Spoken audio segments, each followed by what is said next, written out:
Just a cruel way for the Celtics to begin their season. There's so much promise, so much excitement about the team generally and about Hayward's addition in particular.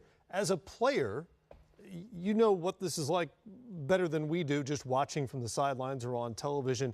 What goes through your mind when you see somebody suffer something so horrific? Well, first and foremost is with the fallen. You know, you just feel for Gordon Hayward. You know how excited he was, how much excitement there was for Boston, that organization coming over. You know, it was a huge decision to leave the comfort of Utah. And then to see a guy go down like that, knowing that season's gone. First and foremost, you just want him to get healthy, you know, and try to support the guy, pray for him. It's tough. And it's not just tough for their team.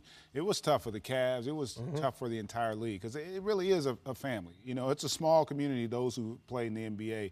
And even though you may compete against one another, you want to be able to compete. You don't want guys not being out there, not being able to play to their potential. So it's disheartening to have something like that happen, especially when we're coming off probably the most compelling and exciting offseason in the history of the league. When you think about all that's transpired this past offseason, and all of it really positive from the league standpoint, then to have that happen opening night, 5 minutes into the game, it's a downer, no doubt. And for the C's, it really complicates this reset. I mean, they only kept 4 players from a team that reached the Eastern Conference Finals last year. Hayward was obviously a huge part of what they expected to do this year.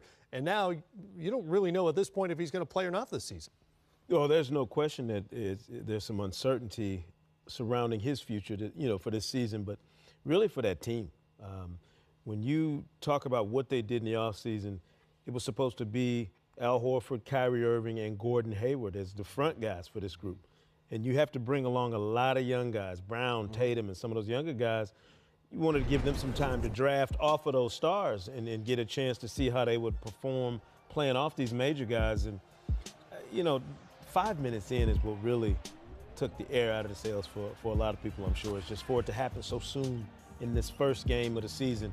But I thought Boston showed me something, the way they responded after the injury. That was the one takeaway for me, was that those Celtics showed that they're scrappier than you think they are. And they didn't let this derail them for the entire night. They came back, battled, and got a lead and had a chance to win that game. Not just scrappy, but the young guys you referred to, Jaylen Brown, who had a career-high 25, and Jason Tatum, the rookie, kind of picked it up in the second half. Showed you a lot last night. They did. And listen, that's going to be the one positive, if you could call it that.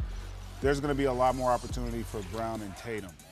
And they're going to get to play their position a little bit more. Because right now, remember, they were starting small because they, with Tatum, with Brown, and with Hayward. Now with Hayward not being there, those two guys are going to get more opportunity. And secondly, I can't envision a scenario, not that I'm a doctor, but based on what we saw, I can't envision a scenario where Gordon Hayward would play this season.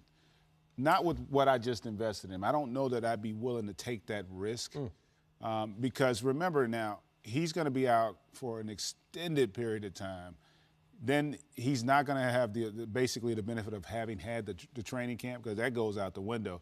I just don't know if I want to put myself in a situation or put him in a situation because you're going to feel pressure to try to get back sooner and maybe rush that process. I think at this point, it's in my mind, I'm just assuming he's not coming back this year. I think as a team, as the players, they've got to approach it. I think you have to assume that, right? And then if he does come back, that's great. Yeah. I thought of it both ways because it was the first day of the season.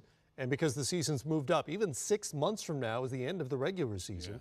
Maybe he could come back for the second round if he. I don't know. But it's hard to say. The transition also depends on be so tough. How clean the break is. If you're talking about tendon damage, anything like that, as opposed to just bones. Again, we're not doctors. Yeah. Can't really speculate. We haven't seen any X-rays. But we could play one on TV if we want. We could, yeah. You got to put on a white coat and the mask. The mask helps. Not in the new millennium, man. You don't even need the white coat. Most doctors walk around with khakis. Yeah, they just do khakis now, man, and a cardigan. Yeah, I feel like it's more convincing if you have the scrubs on. Even if you don't really need them, but you automatically. Only if I'm doing surgery. That screams doctor to me.